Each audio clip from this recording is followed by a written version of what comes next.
and today I want to talk about PMDD, premenstrual dysphoria, how we can cope with it, and the spiritual reasoning for it.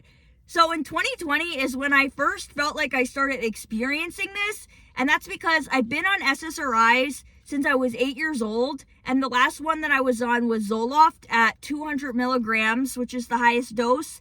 And so then in 2020, I decided that I didn't need to take my medicine anymore, so I stopped taking it. I felt okay at first, but then all of a sudden, like, my anxiety started going out of control. I started to feel, hopeless, depressed. And then every 2 weeks before my period, I guess would be like when I would start to feel like really depressed, right? I'm not really sure if I was depressed. I wasn't depressed. I don't think I was depressed all the time. I think it would just be like the 2 weeks before my period. All of a sudden, I'd be like really depressed, like kind of suicidal, And so eventually I go back on my medicine because I'm like, I can't live like this, right? And so I'm on Zoloft right now at 150 milligrams. And so my PMDD is not as extreme as it was, but I experience it more so in the form of like just more anxiety and having more negative thoughts about myself. But so in 2020 was when I was getting really into spirituality. And so I looked up like the spiritual reasoning for PMDD, and I watched this YouTube video. I tried to look up what it was, and I couldn't find this exact video that I saw. If I find it later, I'll put it in the description. But so is this lady basically saying that when we have PMDD, it's showing us what we need to heal from. For example, if you have like childhood trauma, every time if you experience PMDD, it might be like a specific trauma is coming up for you because you need to heal from it because you didn't heal from it yet, and experience these emotions and release them, right? If you have these limiting beliefs, for example, the belief of nobody cares about me, you might kind of sort of have this belief in the back of your mind like always, but especially the week or 2 weeks before you get your period, it might be like really stronger, screaming at you, nobody cares about you, and thinking that, right?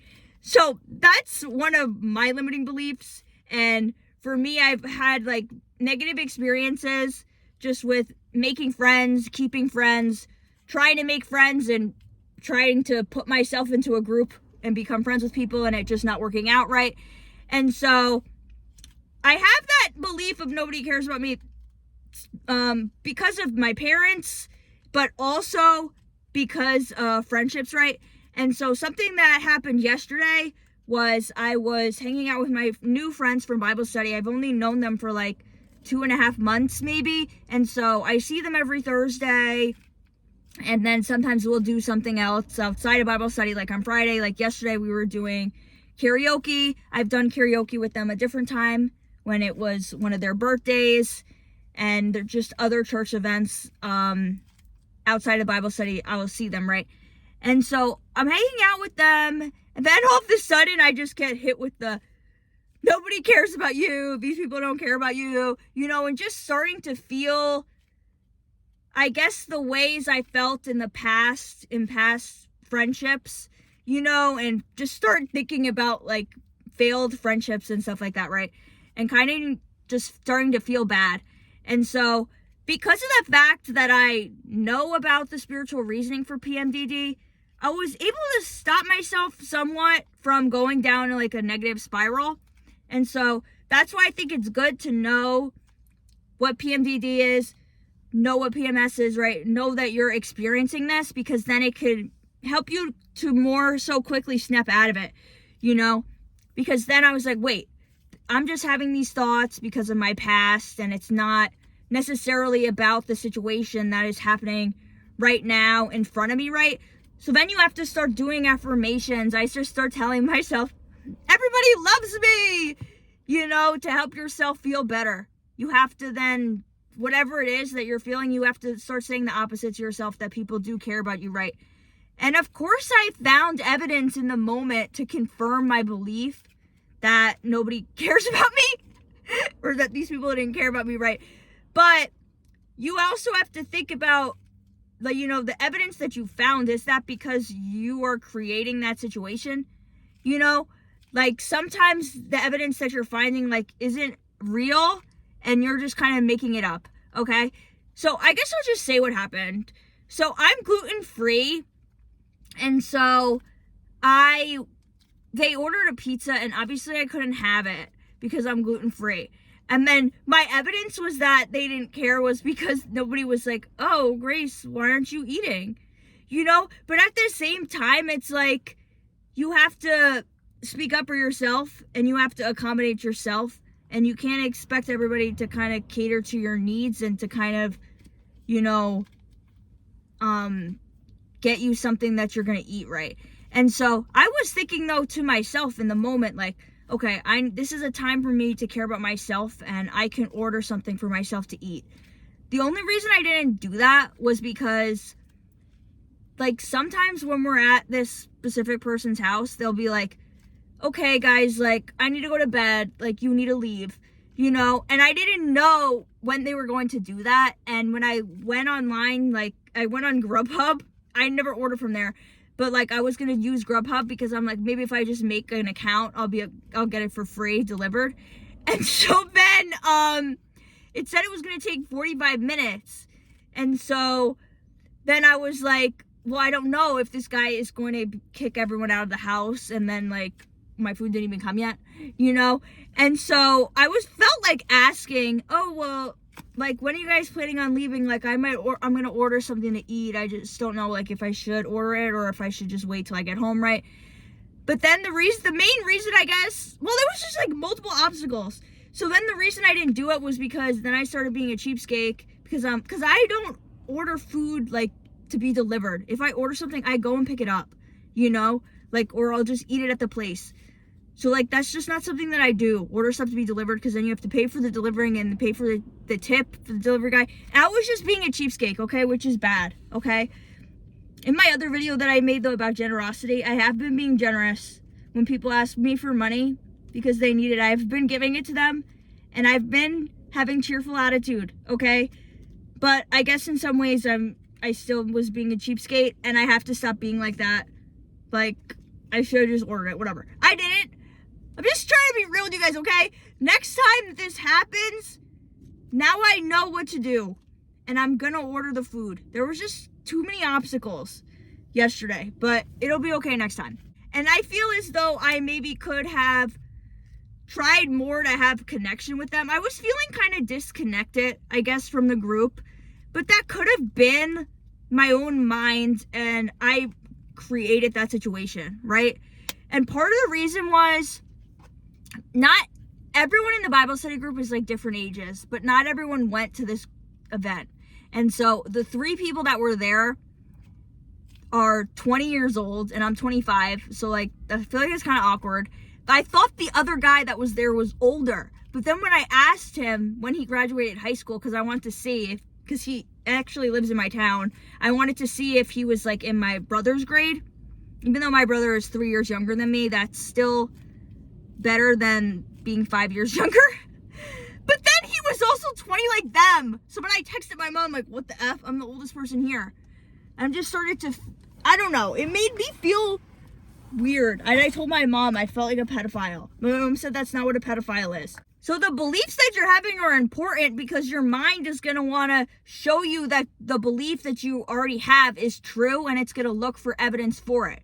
So I had 2 cases of evidence for that they didn't care about me. One, the food thing. The next thing was, it was only me and the 2 guys doing karaoke. The 2 girls didn't want to do it. So they were just kind of, like, listening and singing along. And so it would be like, the guy would go, and then the other guy would go, and then the other guy would want to go again. And so then I'd be like, oh, it's my turn. But then when I would say that, they would be like, oh, yeah, let Grace go, right? I mean, on the one hand, and this happened, like, multiple times. They were trying to skip my turn. On the one hand, I could think, like, what do these people think? I'm not freaking here? Or you could just think, like, you know, people that they want to do karaoke. Karaoke's just fun, you know. It's annoying to want to take turns. I don't like taking turns, you know. So at first I was like, my mom was like, she was telling me, like, because I told her how I felt kind of disconnected. She's like, do you think you maybe would have felt more connected if the girls were doing karaoke too. I'm like, I don't know, but like, I guess it was better that they weren't doing it, because then I had more opportunity to sing, right? Because then it's like annoying, like, to have to wait for everybody's turn. Because I don't like, waiting my turn either, so I kind of see that, right? But the one guy, once he did like a joke song, and then he's like, that was just a joke song, let me do my real song. Because the joke song was just like that song where it's just like, da ba da ba ba ba, tequila, ba ba da ba da ba, tequila. So like, obviously it's not a karaoke song. So then he did his real song. Then the other guy went, and then he did a joke song too. And then he did his real song. Then he was gonna do another song.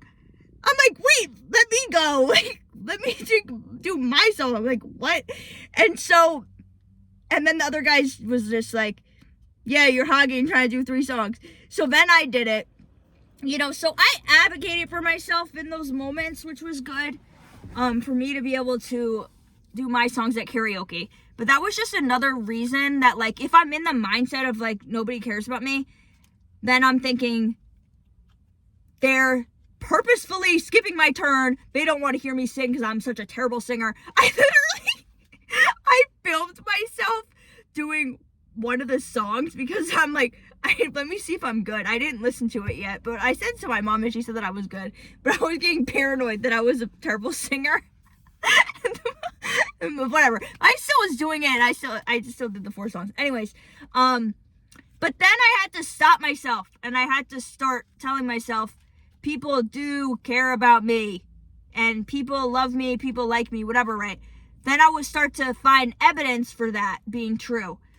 For example, when I said that I was gonna leave, because I left before they were done, because after karaoke, they were like gonna put on a movie, and it was getting late, and I had to drive home, and I was really tired. So I just, like, I guess I've had enough hanging out, because I was already there for like 4 hours, right? So then I was like, okay, I'm gonna go, like, I have to get up early tomorrow. And then the one guy said, like, oh, are you sure? So then I was like, yeah. And so in a way that's, I don't know, I guess it can be confirming evidence that these people like me, right? It was his house, so then he walked me up. He's like, oh, I'll walk you upstairs to leave. And then he's like, okay, thanks for coming. And that was nice to hear as well, thanks for coming. Because when they put these events in the group chat, like the whole Bible study group chat has like 30 people in it. Not everyone goes to Bible study every time, but whatever.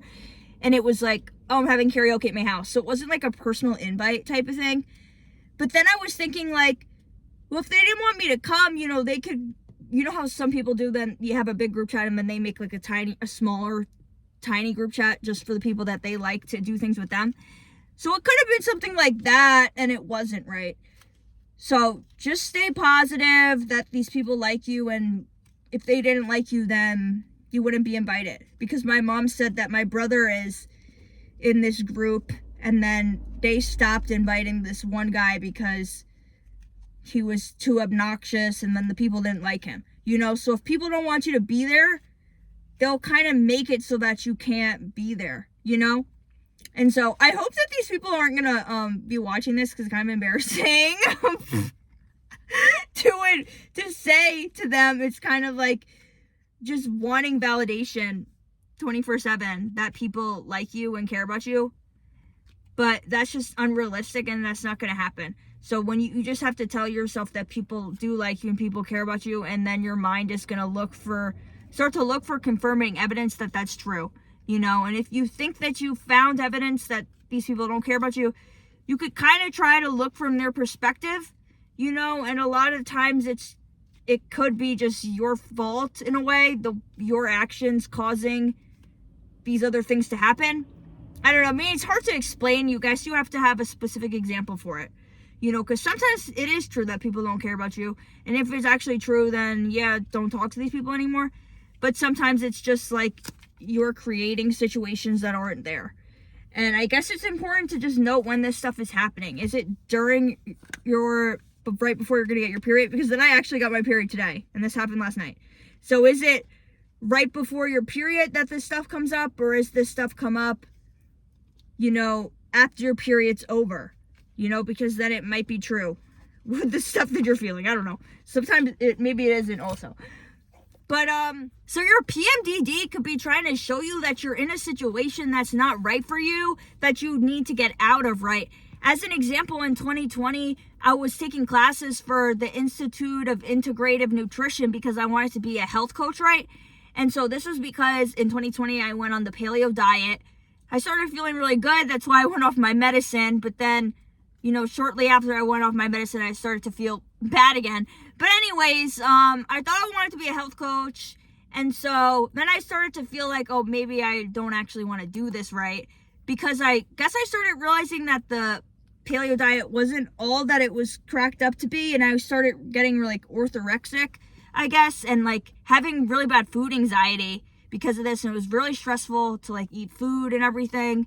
And so I was like, well, I don't know if I want to be a health coach and then just kind of like make other people be orthorexic, basically. So then this one time my PMDD was really bad, and then I just realized that I can't be a health coach. And so then I dropped out of it. I was only in the beginning stages, so I had to pay a little bit of money for the start of the course, which I started doing, but it's good that I got out of it and I didn't continue the whole rest of the year doing it and then have to, pay for the whole year, right? Another thing would be I was dating this guy. I was actually broken up with him, but I was still seeing him because he just wouldn't let me go. And he was just not a normal person. When you break up with someone, they're supposed to be like, okay, and not talk to you anymore. Like, he would make 100 fake Instagram accounts to contact me and manipulate me into hanging out with him again, whatever. So I was still seeing him even though I had broken up with him, and obviously I didn't like him, and so then the times before my period, I would really hate him, and then I remember just one time he was at my house and I was crying and I was yelling at him and saying how I hated him and I was saying all these mean things to him, but I was at my breaking point, and I didn't want to be seeing him and he wasn't letting me go, and it was just honestly a ridiculous situation, and I was having a mental breakdown basically in my house. And then eventually, I don't even know what happened. I guess eventually he left, but and he was just sitting there he didn't want to leave. Anyways, that was something that happened. Then I had a boyfriend who was abusive towards me, and so I would have bad PMDD in that relationship. I mean, I was only dating him for 2 months, but we were living together, so it felt like a year basically. And so then eventually, obviously, I broke up with him. But so sometimes, if you kind of don't like your boyfriend, but then the week before your period, you really hate your boyfriend, it's probably because you shouldn't be with them and then you should break up with him, right? Same thing with a job. You kind of don't like your job the week before your period, 2 weeks before your period, you really hate your job, you should probably try and look for a different job, or like I was saying before with the school, maybe you don't like your major that much, but then the week before your period, you really hate your major, maybe you want to change majors, this can apply with friendships as well, and then in stuff for intuitive things, maybe you're just not doing a certain thing, but then the week before your period, you start to think, oh, maybe I should join a yoga class, maybe I should start going to the gym, that's also a sign that you should do it because you're just more intuitive during these times. So right now I've been pretty consistent with posting the YouTube videos and my podcast every week, but in the past I wasn't, and I would do a lot of starting and stopping. And so the week before my period, sometimes I would think oh, I should start my podcast again. And so then I would make an episode, and then I would kind of stop making episodes, but then I would think again, oh, I should make an episode again, And so something that I had an intuitive thought for now was that I should start reaching out to brands instead of just kind of waiting around for them to come into my emails, so then I started doing that yesterday. I want to do 3 a day. I don't really know I'm not someone that knows a lot of brands and stuff, so I have to do research about brands. So I'm trying to I don't even know if I could name 10 brands. I guess I probably could, but 10 that I like, that I'm passionate about, I don't know. Anyways, that's what I want to try to do. Another negative feeling I guess I've been having this time around is just feeling pathetic. Just like, I guess because I'm not as successful as I want to be, but then you have to look for your success and really focus on like saving your experiences. So I decided I was going to make a media kit. And I guess I was feeling pathetic because I haven't been reaching out to brands, maybe. And so now that I decided I'm going to do that, I was like, oh, I need to make a media kit. And so to make the media kit, then I was going to write like, oh, the past brands that I've worked with. And so then I was writing it down and like looking at my past experiences of success. And then it made me happy, and it made me start to feel like I've done things and that I was successful, because and it took me out of my feelings of like patheticness and that I haven't, I guess, been successful. Because I guess it's kind of like with friends kind of needing validation that your friends still like you. And part of this is, I think, is because of like a childhood trauma when I was friends with this girl. And this was like in first grade. I was best friends with this girl in kindergarten. Then randomly one day in first grade, she told me she didn't want to be friends anymore.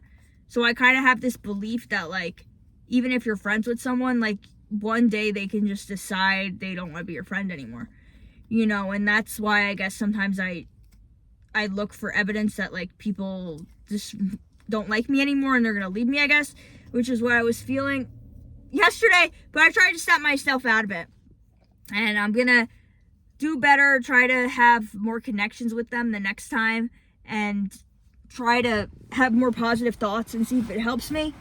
And I know that does help, because in the summer, when I was living with these random people, these random girls, like thinking to myself that people like me, it made me more so likely to engage in conversation with people, because if you're thinking that people don't like you and people don't care about you, then you're gonna want to isolate yourself and then basically create situations that prove your point that people don't care about you.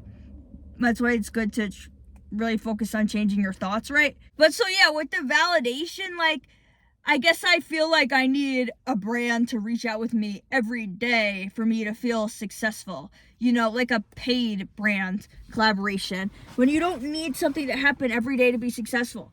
So my most recent thing that happened was last month when I went to get my tattoo laser removed. Obviously you have to do multiple sessions. He said the first time you're not going to notice anything. I want to remove these flowers because they did not come out good. And I actually had a dream that so I was thinking like, should I go and get the flowers from the same guy that did the heart leopard? And I felt like I should do that because, like, I don't know, like, he did this, he should do the flowers too. I had a dream that I went to him and that the flowers were terrible and I hated them, basically.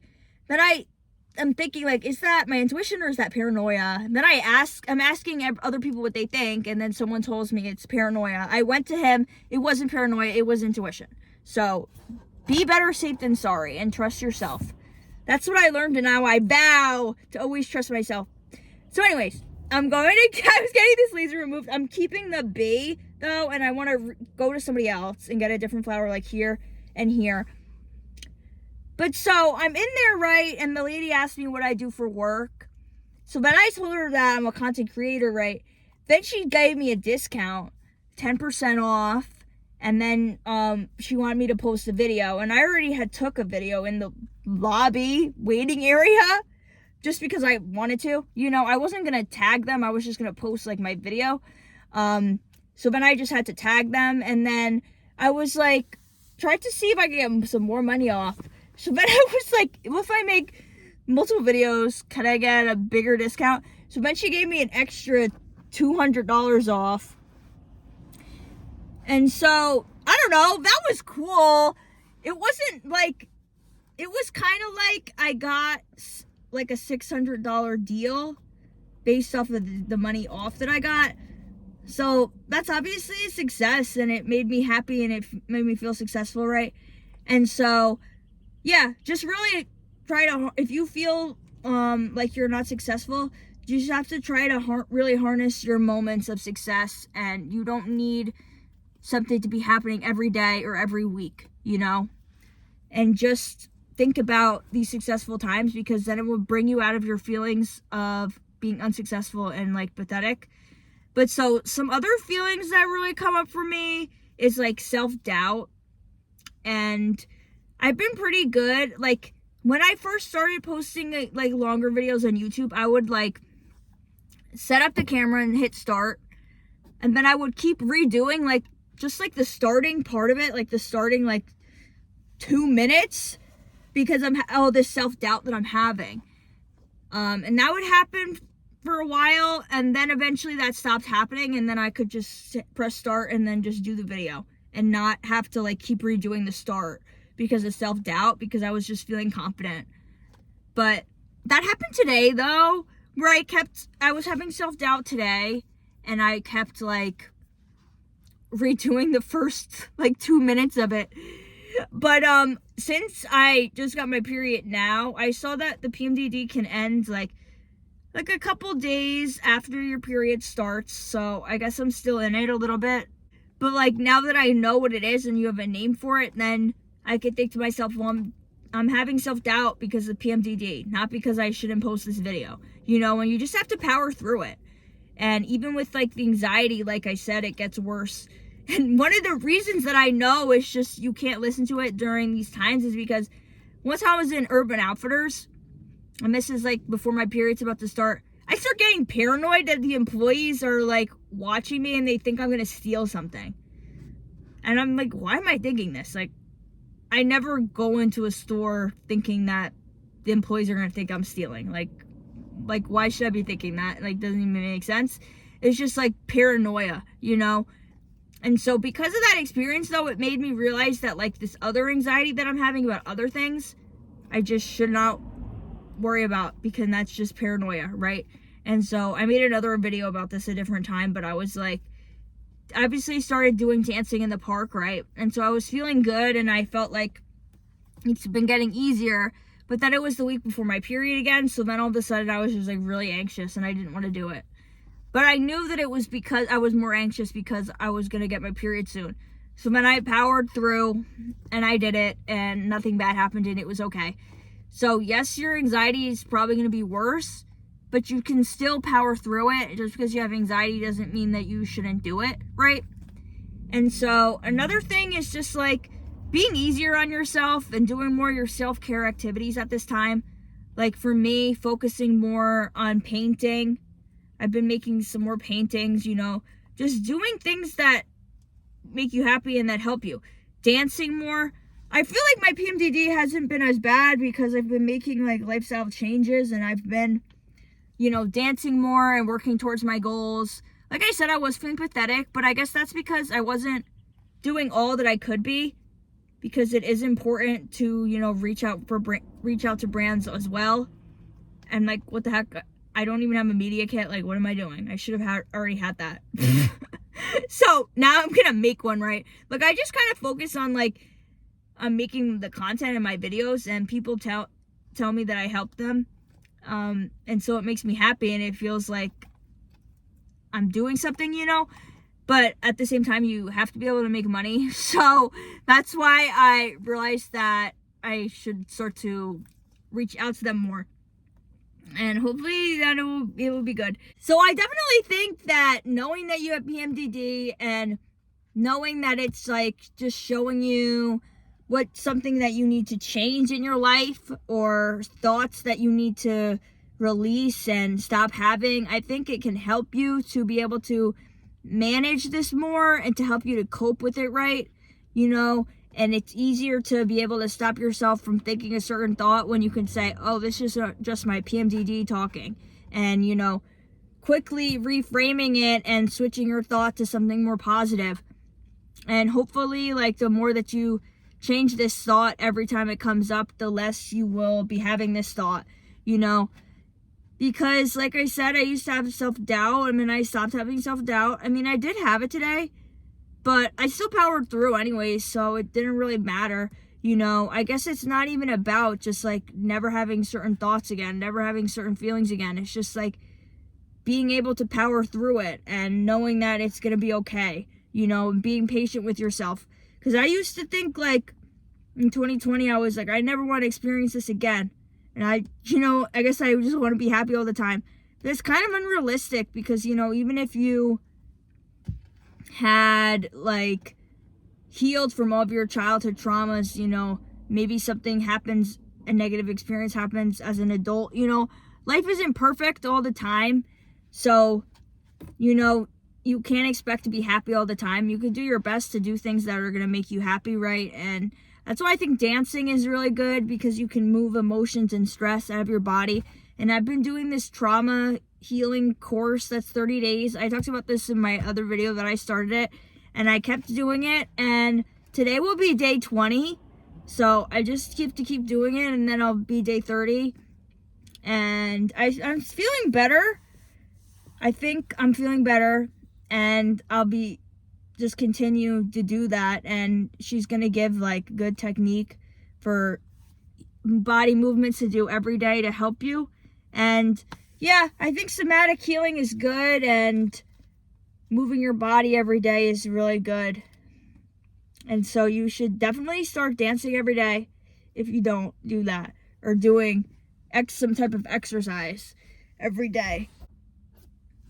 Another thing is, you might notice that if you have sensory issues, they get worse like a week or so before your period. That's something that happens to me, and I've heard other people say that they experience that, right?